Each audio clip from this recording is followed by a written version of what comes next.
47th edition of Drive-Thru Review. Today I'm going to talk about evolution, the origin of species.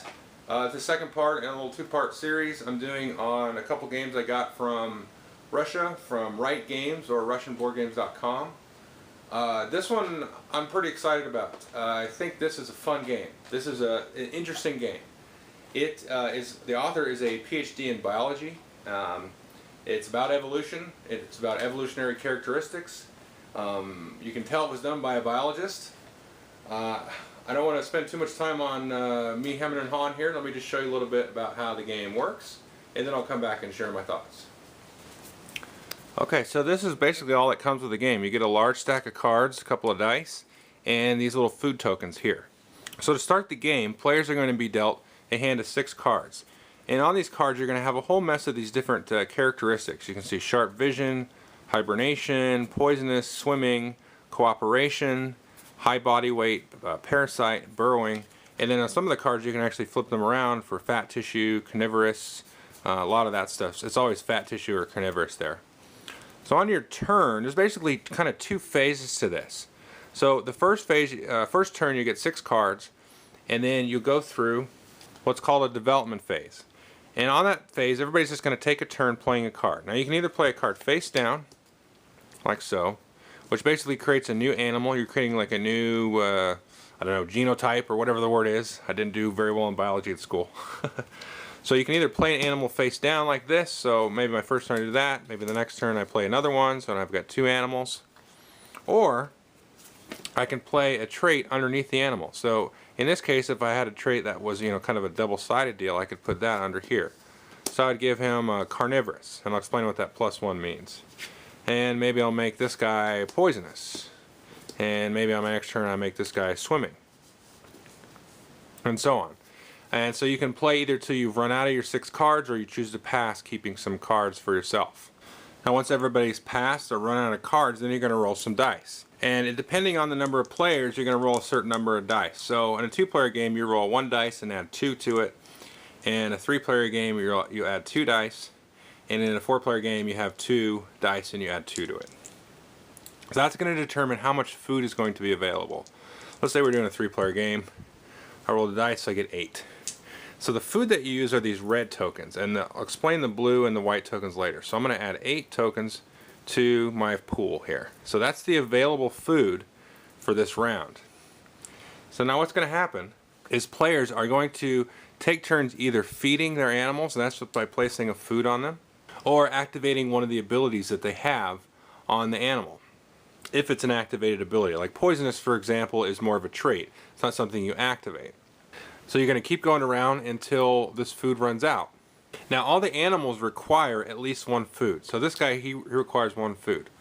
Now this guy, since he's carnivorous, he requires 1 food just for the base animal, and then +1 because he's carnivorous, so he's got a +1 trait. So if he was also high body weight, he would also require another food. So he'll require 1, 2, 3 food. So if he doesn't have 3 food, or if this guy didn't have 1 food, at the end of the feeding phase, then they're going to die. They're going to discard. All the cards are going to go into a personal discard pile for each player. And then any that are survived, all the food tokens are placed off of them, back into the main supply over here, and they live to fight another day, so to speak. At the end of the feeding phase, you're going to draw 1 card +1 for each animal. So in this case, I'll draw 3 cards.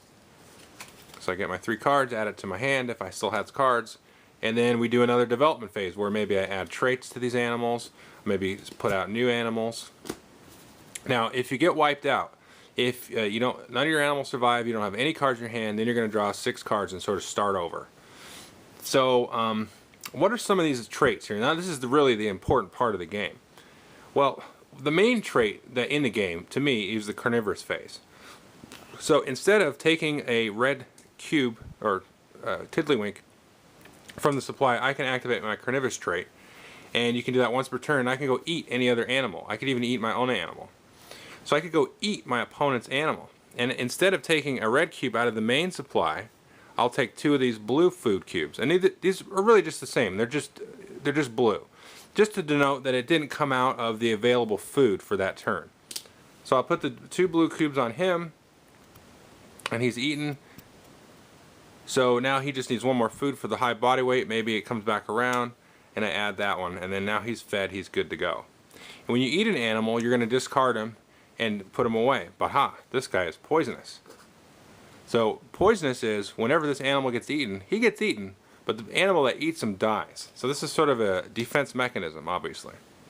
You know, some of the other traits here. This one is high body weight. So that means if he's a high body weight, he can only be eaten by other animals that are high body weight. Now you can eat down the chain, so to speak, but he can only be eaten by high body weight animals. It's sort of another defense mechanism.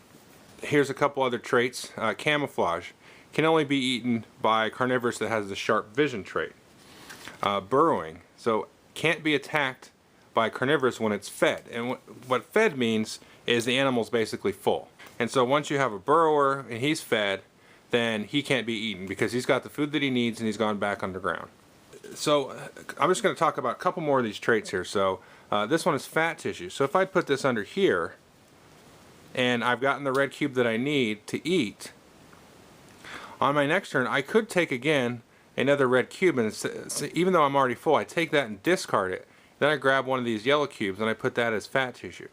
So this token will stay through rounds, so that if ever we get a dry spell, you know, you get a really low roll of the dice, maybe we only get 5 food, and you know, we're in a 3-player game with a few animals, I can convert this one into a fed, you know, a food token to, you know, last out the harsh winter.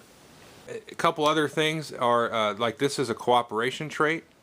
So when one of them, let's say this guy gets a red food, then which means anything that's connected to it here will get a blue food. And you can kind of daisy chain these, so he could cooperate with him and this guy could cooperate with another animal. And there's a couple other cards like this. There's communication, so when I take a red, I take another red out of there, so that'll really deplete the food supply. There's symbiosis, where the animal on the left side of this has to be fed first before you can feed the animal on the right side of this card. But the animal on the right side of this card can't be attacked until this one has been attacked and killed. And then at the end of the game, the scoring is basically 1 point for each animal and 1 point for each trait of the animal. And you get an additional extra point above that for any of the +1s. So since these animals are harder to feed, you get, you know, basically 2 points per each of these traits. Now there is one trait that you can play against your opponents, and that's a parasite. And all that does is increase the food requirement of that animal.